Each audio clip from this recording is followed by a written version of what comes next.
I am being completely honest when I say that selling your XRP is a terrible idea, but you should not take my word for it. People who are CEOs or in founding positions at the company, such as Chris Larson and Brad Garlinghouse, are going to explain rest of your life. This is because they are going to explain why holding it right now is probably the best thing you will ever do for yourself.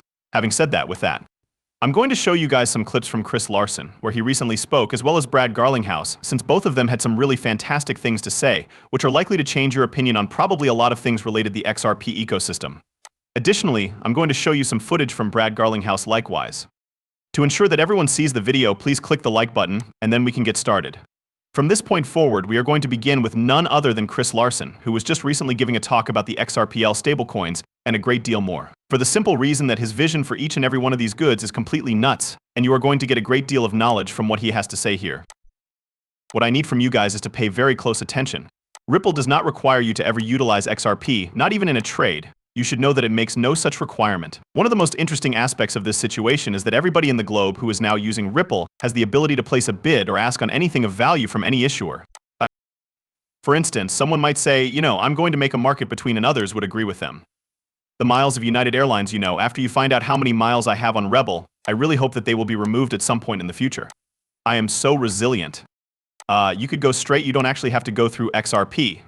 However, what we expect will occur is that the majority of market makers will fill out the universe of exchanging value from anything that you can think of, including currencies, merchant reward points, airline miles, gold, and silver.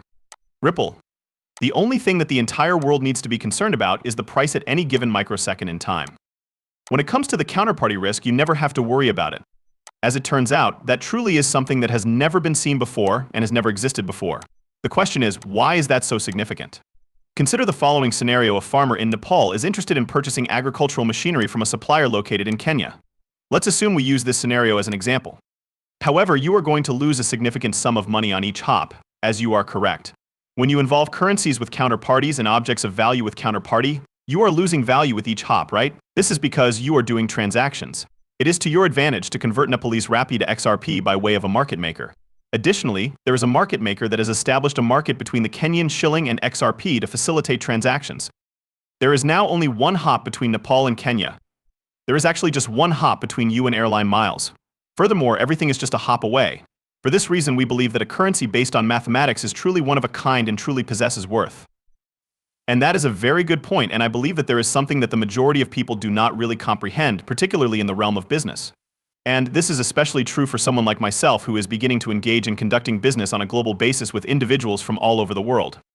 The majority of cryptocurrencies, and XRP in particular, reduce the complexity of that situation significantly. I mean, the process for me to move, the Canadian dollar toward the euro, toward even the United States dollar, despite the fact that these countries engage in a crap ton of trade, is still really laborious and difficult in comparison to simply transferring XRP as a means of exchanging value. This is precisely the reason why the concept of the Internet of Value is considered to be of such great significance. Additionally, Chris Larson does speak a little bit more on the Internet of Value in particular, because this is a really important component of what will be defining the future of cryptocurrency in general and Ripple in particular. As a result, a significant portion of it originated from the early work that you guys performed with pathfinding, and once again, having this, you recognize that anything of value can be exchanged.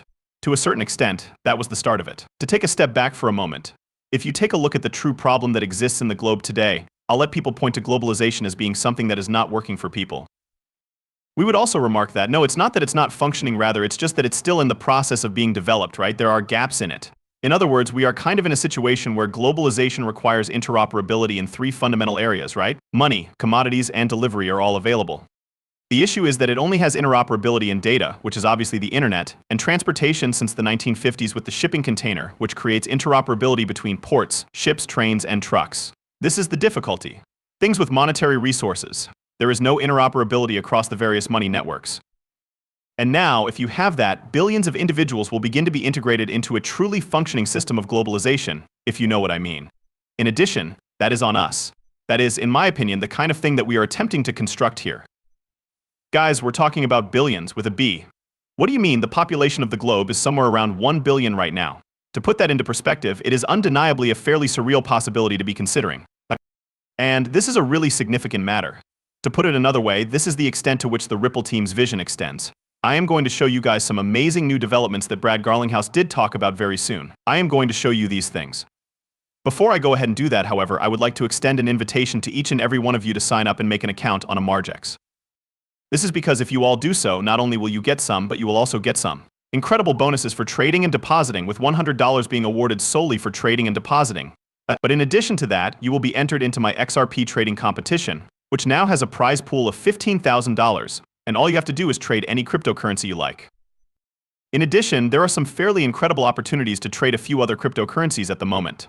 First and foremost, I am of the opinion that Bitcoin is currently experiencing a significant short position. Ethereum is the same. If you take a look at the daily charts of the stochastic RSI, you will notice that both of them are quite overbought at the moment, and I believe that they are likely to have a significant correction in the not-too-distant future. Therefore, if you do decide to establish a short position by utilizing my link, not only will you have the opportunity to win XRP for doing so if you are trading on a regular basis, but you will also be eligible for fantastic sign-up bonuses. On the other hand, now that we get that out of the way, let's speak about Brad Garlinghouse since, well, he just recently gave an interview in which he disclosed some really interesting information. Brad Garlinghouse made the following statement: people will want to hold yen stablecoins, and well, this is a market that they are trying to tap into, okay. The Chinese economy is the second largest in the world, and a significant number of Chinese business people are currently looking for a stablecoin that is based on cryptocurrencies. As for Brad and the rest of the Ripple team, they are looking into the possibility of entering this market, which, to be honest, not a lot of people have entered. Pay attention to this. Behind Switzerland and the United Kingdom, a great number of nations are currently in the lead, and Japan has been one of them in many respects.